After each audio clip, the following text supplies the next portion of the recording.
so glad Comic-Con is back. Last year they had a mini Comic-Con, but it wasn't the real deal. We love it. It looks like it's bigger than ever, and we've been waiting like 2-3 years for it, so just waiting patiently, and here we are. I just love seeing everybody's enthusiasm and effort they put into stuff, and everyone just interacting, have a good time. A years-long wait comes to an end as Comic-Con enthusiasts pack the convention center for day one. It's the first day of Comic-Con and tens of thousands of people packed the center for the first full-fledged version of the event since 2019. Good evening and welcome to this special edition of CBS 8 News. I'm Jesse Pagan in for Marcella Lee. I'm Carlo Cicchetto. There were a lot of new costumes, but also a few new rules, both for security reasons and because of COVID-19. CBS 8's Heather Hope shows us what's new. The excitement is back for Comic-Con Day 1. I got my club ready as Fred Flintstone. It didn't matter for many today coming to pick up their badges, waiting in line to get their COVID verification, or even getting their bags.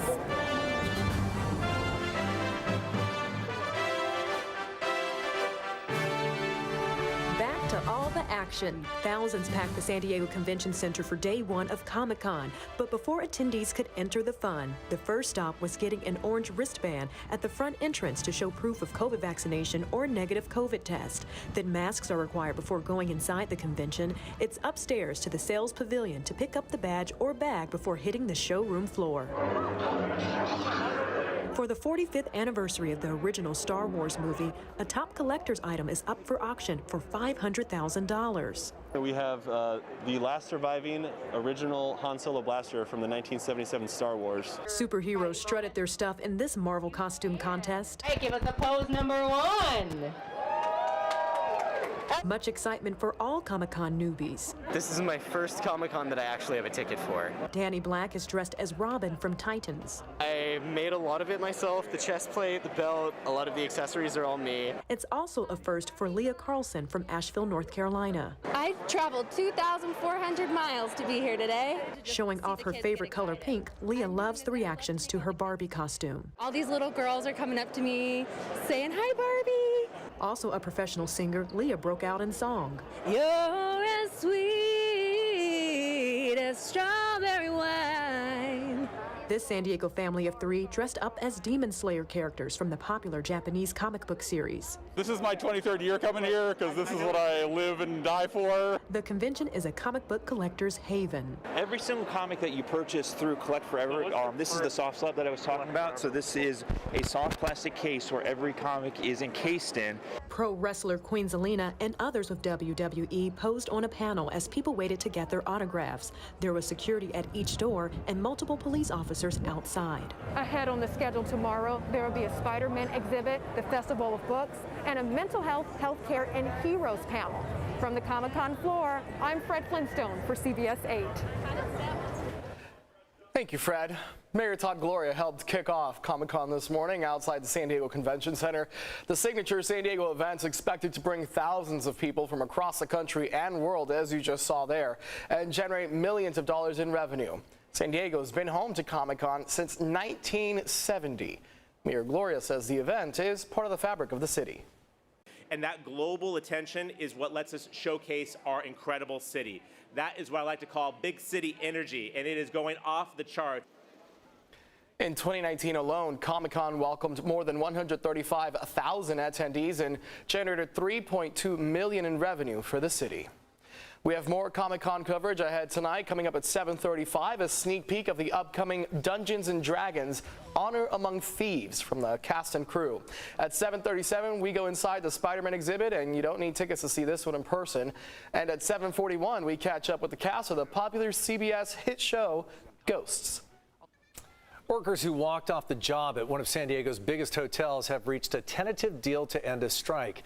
Unite Here Local 30 reached the agreement with the Hilton Bayfront San Diego last night. The union calls the deal a win, saying it addresses many of the issues hotel workers are facing right now as we still work through the impacts of the pandemic. The deal won't be official until ratified by union members. Some drivers saw open roads during the pandemic as a green light to speed, and they're not slowing down. And CHP says now with more cars on the road, things are getting dangerous. As CBS 8's Kirsten Holmes found out, these drivers are going really fast, and CHP patrols are definitely paying attention. It's human nature. When your lateral space cushion increases, your comfortability also increases. Therefore, people are more comfortable driving faster. And that's why California Highway Patrol's Brian Penning says folks started driving faster in the pandemic. Number 4 lane, 120. They had more room. And now that more drivers are back on the road, CHP says those speeders are not slowing down and the consequences could be deadly. Your force goes up exponentially with how fast you are going. It has nothing to do with your ability to drive. It has nothing to do with how awesome your car is. It has everything to do with your physical inability to stop. Take a look at this. These tickets were written just this month. These drivers were going more than 100 miles per hour. And it doesn't stop there. CHP officers had several 100-mile-per-hour plus stops in our area going as fast as 129 miles per hour. This driver was going 116. And there's one for 107 miles per hour.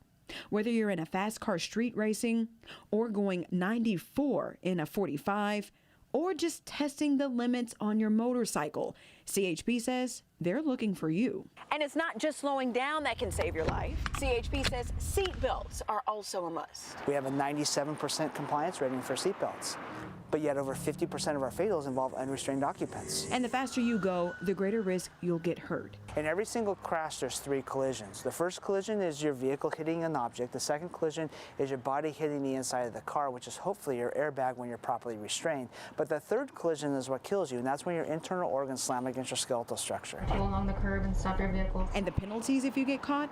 Fines from $500 to $1,000. Your license could get suspended for 30 days. You will get 2 points on your DMV record, and if you rack those up, you'll get a negligent driver suspension. Plus, you have a mandatory appearance in court. So if you can't appear, you're going to have an attorney appear for you. Kirsten Holmes, CBS 8. Thanks, Kirsten. A big shakeup at Veterans Village of San Diego to tell you about tonight. The second in command there has abruptly resigned. This is the nonprofit response to allegations of rampant drug and alcohol abuse inside its treatment facilities, as reported by our media partner, iNewsSource.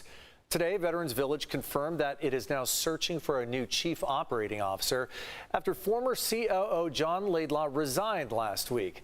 The head of the nonprofit, Akilah Templeton, is challenging allegations of rampant drug abuse in its treatment facilities. Templeton stated that despite rising fentanyl abuse and the pandemic, there were only 3 suspected overdoses at Veterans Village facilities countywide. She called the allegations, quote, not indicative of rampant drug use at our facilities. That claim is completely false. To read Templeton's full statement, you can go to CBS8.com. The city is celebrating the opening of its newest shelter downtown. Earlier today, Mayor Todd Gloria joined members of the Catholic Charities Diocese of San Diego to announce the opening of Rachel's Promise. CBS 8's Shannon Handy has more on the resources that will now be available. Rachel's Promise is a 40-room shelter specifically for women with certain medical needs. So, for example, homeless women who may have just been released from the hospital or others who are living on the streets who need extra care. It's located just behind me here. We're downtown on 7th and E, right next to the Salvation Army main campus. No, that's great. What, and computers over there? This is what it looks like inside. Mayor Todd Gloria, as you can see, was among several people to take a tour this morning. It will be run by Catholic Charities and will provide wraparound services in hopes of transitioning people from this shelter into permanent housing. Mayor Gloria says this is just another step in his efforts to expand shelter beds in San Diego by 25%, especially given just how bad the homeless problem here is. I had a chance to speak with a 75-year-old woman who will be the shelter's first resident. After losing her home, she used to sleep on the ground in Balboa Park. She says she wants other homeless women to know there are ways to get off these streets. So many women. There are so many women out there. I just feel so much for them, you know, and I've even told them about Rachel's. Go see about it. But a lot of ladies like to stay on the street for some odd reason, and it's really sad.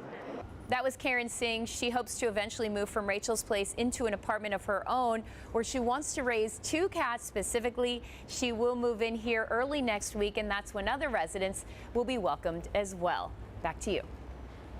New start for some people. That's good. A longtime fixture in Crystal Pier in Pacific Beach is getting ready to close its doors for good. The Crystal Pier Bait and Tackle shop is shutting down tomorrow. The owner says she was given a notice to vacate after not agreeing to terms of a new lease. She was asked to pay an additional $1,000 a month in rent or leave. The initial notice back in May was to leave in 2 weeks, but she was then allowed to operate until July 22nd. The shop has been open since 2009.